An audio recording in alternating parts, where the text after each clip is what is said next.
In recent months, the world of professional golf has been divided into two camps, with players forced to choose between being either part of the PGA Tour or an upstart Saudi-backed golf league known as LIV. The two leagues recently announced plans to join forces, and there's been considerable backlash among some players and in Congress due to Saudi Arabia's record of human rights abuses and the killing of Washington Post journalist Jamal Khashoggi. Connecticut Democratic Senator Richard Blumenthal launched a Senate investigation into the merger, and he joins us this morning from Bridgeport. Senator Blumenthal, thanks for being here.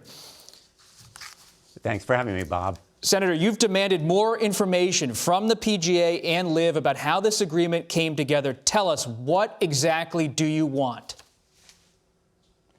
The subcommittee, permanent subcommittee on investigations, which I chair, is essentially trying to uncover the facts about what went into this deal, who was behind it, and whether there was any improper conduct or wrongdoing, and what the structure and governance will be of the entity going forward. There are very, very few details. But remember, what we have here is essentially a repressive, autocratic foreign government taking control over an iconic, cherished American institution for the clear purpose of cleansing its public image.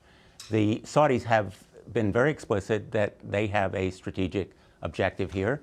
They've been engaged in numerous malign activities antithetical to American interests and values, killing Jamal Khashoggi, as you mentioned, as well as other journalists, torturing and imprisoning dissidents and critics, and supporting anti-democratic activities, even terrorist activities like 9/11, as well as the internal war in Yemen. So there's a real risk to American interests in the Saudis taking over this American institution. We want to get to the bottom of it. Well, how deep are you willing to dig? You've asked for records from the executives. Do you want records from the players? We welcome player cooperation. We have reason to believe that players are dissatisfied with this result. Many of them feel betrayed, as do the 9/11 families. And so we're seeking records and documents right now. I'm not going to prejudge where we're going. Is a subpoena on the table, Senator Blumenthal? Is a subpoena on the table if you don't get what you want? Any of the tools at our disposal, including subpoenas and hearings, recommendations for action and legislation, are all on the table. We are ready and willing to seek information by whatever legal means we have to obtain it. How soon could a hearing be held on Capitol Hill?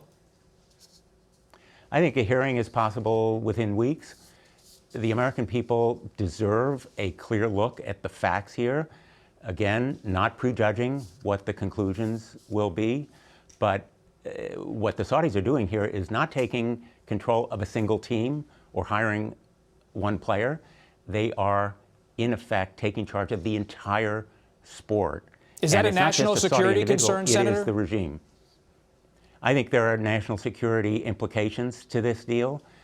Anytime there is foreign influence by a repressive regime over a central American institution, there is a security risk. And remember, this institution plays a central role in our society and culture. The players are ambassadors and role models, and there are economic implications. The Travelers Tournament, beginning this week, is going to have an economic impact on local economies here in Connecticut in the tens of millions of dollars. So there are clearly risks to American security in a repressive regime having this kind of influence over a central, iconic, cherished institution. When you say this kind of influence, the counter has always been the claim that it's a minority stake by the Saudis. What's your response to that? We still have yet to hear authoritatively what the terms of the deal are, but reportedly, the chairmanship is going to go to the head of the Saudi Public Investment Fund, the PIF, Yasser Al-Rumayyan, who is a close confidant of the ruling monarchy. And so we have every reason to believe that the Saudis are taking control. And the 9/11 families feel betrayed, so do the players. And I sat with the leadership of the PGA Tour just about a year ago in Cromwell. They sought to enlist me and my colleagues in supporting their efforts to bring back players from LIV. There is an ongoing antitrust investigation, reportedly by the Justice Department. A lot is going on here, and it should be. A lot more to hear from you in the coming weeks. Senator Blumenthal, thank you very much for joining us. We appreciate it.